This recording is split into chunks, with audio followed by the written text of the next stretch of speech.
શું તમે જાણો છો, દુનિયામાં દર 127માંથી એક વ્યક્તિ ઓટિઝમ સાથે જન્મે છે. આ કોઈ બીમારી નથી, પણ મગજની એક અલગ પ્રકારની ડેવલપમેન્ટલ કન્ડિશન છે.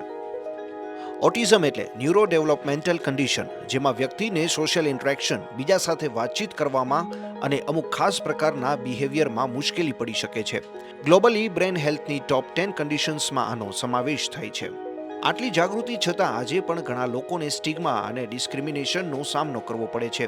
તેમને સમયસર હેલ્થ કેર અને સપોર્ટ સર્વિસીસ નથી મળતી. આપણે આ દિવાલો તોડવાની છે અને એક ન્યુરો ઇન્ક્લુઝિવ એન્વાયરમેન્ટ બનાવવાનું છે, પછી તે ઓફિસ હોય, સ્કૂલ હોય કે સ્પોર્ટ્સ. ઓટિઝમ એટલે કે જે બાળક હોય એની મેઇન પ્રોબ્લેમ ઓટિઝમવાળા બાળકોમાં એ તમારું બાળક આંખથી આંખ ન મિલાવે, સ્પીચ ના આવે, બે વસ્તુ તો અમુક આપણે બોલતું ન હોય. આ બે મુખ્ય સૌથી વધારે જોવા મળે છે. પછી ધીમે ધીમે એની બધી અમુક વસ્તુ ટોયલેટ ટ્રેનિંગ ન હોય બાળકમાં, એને જમવાનું હોય તો ખબર ના પડે, એની સ્પીચ જ ના હોય ને.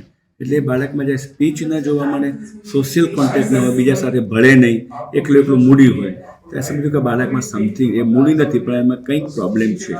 માતા પિતાને પહેલું સમજવાનું સાયન્સ છે કે મારા બાળકમાં નોર્મલ કરતાં કંઈક એબનોર્મલ છે ને બાળક ડૉક્ટર પાસે જઈને નિદાન કરાવવું, તપાસ કરાવવી જોઈએ.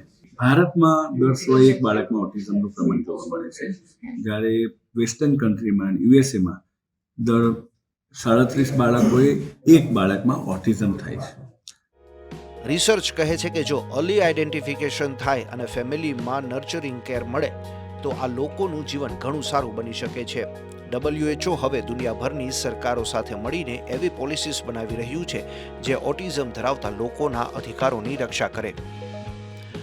ઓટિઝમ નાના બાળકોમાં 1.5 થી 2 વર્ષના બાળકોમાં જોવા મળતી બીમારી છે, જેમાં બાળક નજરથી નજર નથી મિલાવતું, એ રેસ્ટલેસ હોય છે, એટલે ભાગદોડ કરતું હોય છે, હાથ ઉલાળતું હોય છે, કૂદકા મારતું હોય છે, બીજા બાળકો જોડે મિક્સ નથી થતું, પોતે એકલું રમતું હોય, 15 બાળકોની વચ્ચે એકલું રમતું હોય, બાકીના 15ની સામે જોતું પણ નથી હોતું, અને એને પોતે બોલી નથી શકતું, અને કોઈ પણ એક વસ્તુ વારંવાર કર્યા કરે છે. આ ઓટિઝમના મેઇન સિમ્ટમ છે. આમાં ઘણા બધા વધારે સિમ્ટમ છે, પણ આ મેઇન સિમ્ટમો છે.